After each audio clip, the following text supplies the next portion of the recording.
Welcome to special debate. ప్రపంచం మళ్ళీ రెండు శిబిరాలుగా విడిపోతుందా? ఒకవైపు అమెరికా బ్లాక్, మరోవైపు రష్యా బ్లాక్ మధ్యలో యుద్ధాలు. కానీ ఆ యుద్ధాల వెనక కనిపించని మహా ఆటలు. ఒకేసారి రెండు ఫ్రంట్లలో ఉధృత పరిస్థితులు పెరిగాయి. మధ్యప్రాచ్యంలో అమెరికా, ఇజ్రాయెల్ వర్సెస్ ఇరాన్, యూరోప్లో రష్యా వర్సెస్ ఉక్రెయిన్. కానీ ప్రశ్న ఒక్కటే, ఇవి నిజంగా వేరే వేరే యుద్ధాలా లేదా ఒకే గ్లోబల్ పవర్ గేమ్లో భాగమా? రష్యా చెబుతుంది ఉక్రెయిన్ యుద్ధం వెనక అమెరికా ఉంది, కేవ్ను వెనక్కి తగ్గనీయకుండా నెట్టేస్తుంది అని ఆరోపిస్తుంది. అదే సమయంలో ఇరాన్ వెనక్కి తగ్గకుండా అమెరికా ఇజ్రాయెల్ పైన ఎదురుదాడి చేస్తుంది. దానికి వెనక మాస్కో సపోర్టు ఉందా అన్న అనుమానాలు. ఇంకా షాకింగ్ లీకులు. అమెరికా, రష్యా నేరుగా ఒకరి యుద్ధంలో ఒకరు జోక్యం చేసుకుంటే ఇది ప్రాక్సీ వార్ నుంచి డైరెక్ట్ వార్కు మారుతుందా? అంటే ఉక్రెయిన్లో అమెరికా, రష్యా, ఇరాన్లో రష్యా, అమెరికా ఒకరిపై ఒకరు పరోక్ష యుద్ధాలు చేస్తున్నట్టేనా? ఇక ఈ మధ్య వచ్చిన వార్తలు పరిస్థితిని మరింత ఉద్రిక్తం చేస్తాయి. రష్యా ఇరాన్కు మేమున్నామన్నట్లు అమెరికా ఉక్రెయిన్కు పూర్తి సపోర్ట్ అంటూ కౌంటర్. అయితే అధికారికంగా అటు వాషింగ్టన్, ఇటు మాస్కో ఈ లీకులను ఖండించాయి. అయితే నిజం ఏంటి? లీకులు ఎందుకు వస్తున్నాయి? ఇది మానసిక యుద్ధమా లేక వ్యూహాత్మక సంకేతాలా?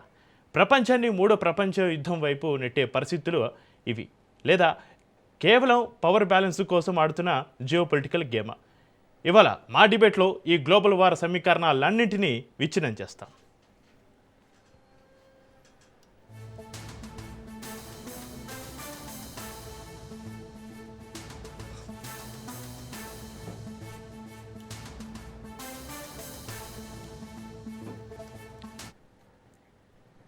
రైట్గా ఇదే అంశంపైన చర్చిద్దాం. మనకు అందుబాటులో ఉన్నారు ప్రముఖ రాజకీయ విశ్లేషకులు మామిడి గిరిధరరావు గారు.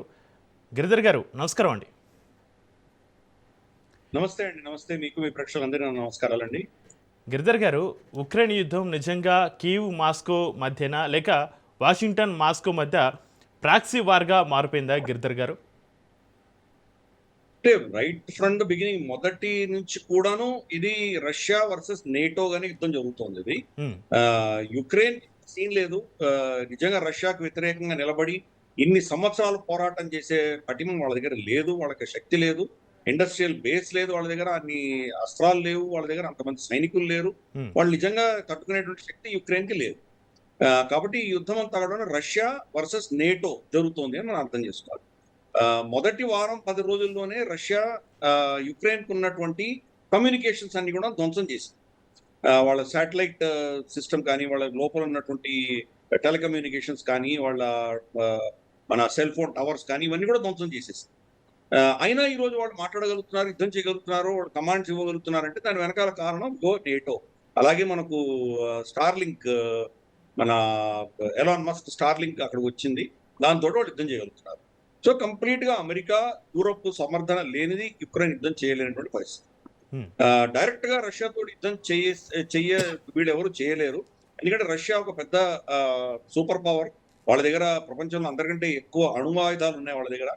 కాబట్టి అమెరికా కానీ, యూరోప్ కానీ డైరెక్ట్ గా రష్యాతో యుద్ధం చేయరు. దీన్ని పావుగా వాడుకున్నారు, యుక్రెయిన్ పావుగా వాడుకున్నారు. యుక్రెయిన్ సర్వనాశనం అయింది. వాళ్ళ అజెండాల కోసము వాళ్ళు యుక్రెయిన్ ని ముందుకు బరిలోకి దించి వెనక నుంచి వీళ్ళు దాన్ని సపోర్ట్ చేస్తూ వచ్చారు ఇంతకాలం. అందుకనే ఇన్ని సంవత్సరాలు యుద్ధం జరిగినా రష్యా గెలవలేకపోయింది. అలాగే యుక్రెయిన్ కానీ, యుక్రెయిన్ వెనకాల ఉన్నటువంటి ఈ శక్తులు అమెరికాను, యూరోప్ కూడా గెలవలేకపోతున్నారు. సో అది ఆ దృష్టిలో మనకు అర్థం. అయితే గిరిధర్ గారు, రష్యా ఆరోపణలో అనుమానాల్లో నిజం ఉందా? అమెరికా నిజంగానే ఉక్రెయిన్ వెనక్కి తగ్గనివ్వకుండా నెట్టేస్తుందంటారా గిరిధర్ గారు? అసలు యుద్ధానికి రెచ్చగొట్టి దీన్ని యుక్రెయిన్ యుద్ధం చేయడానికి ఉసిగొలిపినటువంటిదే అమెరికా. 2014లో మైదాన్ రెవల్యూషన్ అని చెప్పేసి ఒకటి వీళ్ళు చేసి, విక్టోరియా న్యూలాండ్ అని చెప్పేసి ఒక ఆవిడ ఉంది. అంటే అఫ్ కోర్స్ ఇప్పుడు డెమోక్రాట్ ప్రభుత్వంలో ఉండేది ఆవిడ, అధికారంలో ఉండేది. ఇప్పుడు అఫ్ కోర్స్ రిపబ్లికన్ ప్రభుత్వం కాబట్టి ఆవిడ లేదు. కానీ ఆవిడని పంపించింది అప్పుడు అమెరికా ప్రభుత్వం. వెళ్ళి అక్కడ పైసలు డిస్ట్రిబ్యూట్ చేసి అక్కడ ఒక విధమైనటువంటి కృత్రిమంగా ఒక ఉద్యమం స్టార్ట్ చేసి కీవ్ లో మైదాన్ రెవల్యూషన్ అని తీసుకొచ్చి విధ్వంసం సృష్టించి, విపరీతమైన విధ్వంసం సృష్టించి ప్రజలచే ఎన్నుకోబడ్డటువంటి ప్రభుత్వాన్ని బర్తరఫ్ చేసి రష్యాకు వ్యతిరేకమైనటువంటి అమెరికా, యూరోప్ కి వత్తాసు పలిగేటువంటి ఒక ఏమంటారంటే మన ఒక తోలుబొమ్మని అక్కడ పెట్టారు తీసుకొచ్చి. దాని అప్పటి నుంచే యుద్ధం మొదలైంది. అంతకంటే ముందర మనకు మిన్స్క్ అని చెప్పేసి బెలారూస్ లో ఉన్నటువంటి ఊరు. అక్కడ కొన్ని సంవత్సరాల క్రితం వీళ్ళ ఒప్పందాలు జరిగాయి. 2, 3 సార్లు 2, 3 దఫాలుగా ఇటువంటి చర్చలు జరిగి నేటో అన్నది మనకు రష్యా దగ్గరగా ఉన్నటువంటి దేశాలలో రాదు, వాళ్ళకి సభ్యత్వం ఇవ్వదు అని చెప్పి అప్పుడు ఒప్పుకున్నారు. ఎప్పుడు గోర్బచేవ్ సమయంలో సోవియట్ యూనియన్ కొలాప్స్ అయినప్పుడు వార్సో ప్యాక్ట్ వర్సెస్ నేటో అని యుద్ధం జరుగుతుండేది.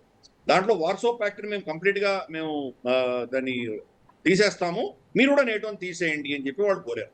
కానీ వీళ్ళు నేటోని తీయలేదు. అంతేకాదు వాళ్ళు అప్పుడు ఇచ్చినటువంటి వాగ్దానాలను వ్యతిరేకంగా వీళ్ళు లాట్వియా, లిథువేనియా, ఎస్టోనియా ఇటువంటి రష్యా సరిహద్దులు ఉన్నటువంటి దేశాలన్నిటి కూడా నేటోలో చేర్చుకోవడం మొదలుపెట్టారు. లాస్ట్ వచ్చేసి యుక్రెయిన్. యుక్రెయిన్ కనుక నేటో దేశంలోకి వెళ్ళిపోయిందంటే కనుక, నేటో సభ్యత్వం వచ్చేసిందంటే కనుక, ఇంకా అమెరికన్ అస్త్రాలు ఇవన్నీ కూడాను రష్యా సరిహద్దులోకి వచ్చేస్తాయి. అందుకని బఫర్ ఉండాలి అని చెప్పేసి వాళ్ళు ప్రయత్నం చేశారు. అప్పుడు ఈ మైదాన్ రెవల్యూషన్ వచ్చి అప్పుడు ఏదైతే రష్యాకు వ్యతిరేకమైన ప్రభుత్వం వచ్చిందో దానికి వ్యతిరేకంగా అక్కడ ఉన్నటువంటి క్రైమియా అన్న పెనిన్సులా దాన్ని రష్యా కబ్జా చేసుకుని దాంట్లో రష్యాలో కలిపేసుకున్నారు.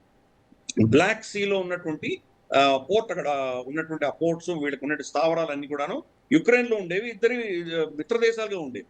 ఎప్పుడైతే రష్యాకు వ్యతిరేకమైన ప్రభుత్వం వచ్చిందో వీళ్ళు దాన్ని కబ్జా చేశారు. అప్పుడే పునాదులు పడ్డాయి. అందుకనే ఇది క్రమేపీ చిన్న చిన్న చినుకులు పెద్ద సుడిగాలిలా తయారై ఇప్పుడు పెద్ద వాన మనం చూస్తున్నాం. యుద్ధం రావడానికి కారణం దానికి వెనకాల మొత్తం అమెరికా యొక్క ఆలోచన దృక్పథమే. అమెరికా ఏంటంటే కనుక వాళ్ళను శాసించేటువంటి శక్తి ప్రపంచంలో ఏది ఉండకూడదు. ఎవరైనా వస్తున్నారంటే వాళ్ళని సర్వనాశనం చేయాలి, వాళ్ళు ఆ శక్తి ఉండకూడదు, వాళ్ళకు వత్తాసు పలుకుతూ వాళ్ళకి ఊడిగించేసేటువంటి స్థితిలోనే ఏ దేశమైనా ఉండాలి అని వాళ్ళ ఆలోచన. అందుకనే వాళ్ళందరి మీద స్కెచ్ వేశారు. ముందు ఇప్పుడు రష్యా అయిపోయిందంటే కనుక తర్వాత చైనా మీద పడతారు. ఆల్రెడీ మనం చూసాము, మన జరిగినటువంటి రైసీనా డైలాగ్స్ ఢిల్లీలో ఒక వారం 10 రోజుల క్రితం జరిగాయి. దాంట్లో వాళ్ళ లార్డు అని చెప్పేసి American deputy secretary of state అతను వచ్చి ఏమన్నాడు, మేము 20 సంవత్సరాల ముందర చేసిన తప్పిదం మళ్ళీ చెయ్యం మేము. అప్పుడు చైనాకి మేము సపోర్ట్ చేస్తే చైనా ఈ రోజు మాకే కాంపిటీషన్ గా తయారైంది, మాకే తలనొప్పిగా తయారైంది. భారతదేశాన్ని మేము అటువంటి పరిస్థితి తీసుకురానివ్వము. మీరు మాకు కాంపిటీషన్ గా వచ్చేటువంటి సమస్య లేదు, మేము దాన్ని ఎట్టి పరిస్థితుల్లో ఒప్పుకోము అని ఇప్పుడే వార్నింగ్ ఇస్తున్నాం. అంటే మన ఎదుగుదలని వాడు ఏదో విధంగా అడ్డుకుంటామని ఓపెన్ గా చెప్తున్నాడు.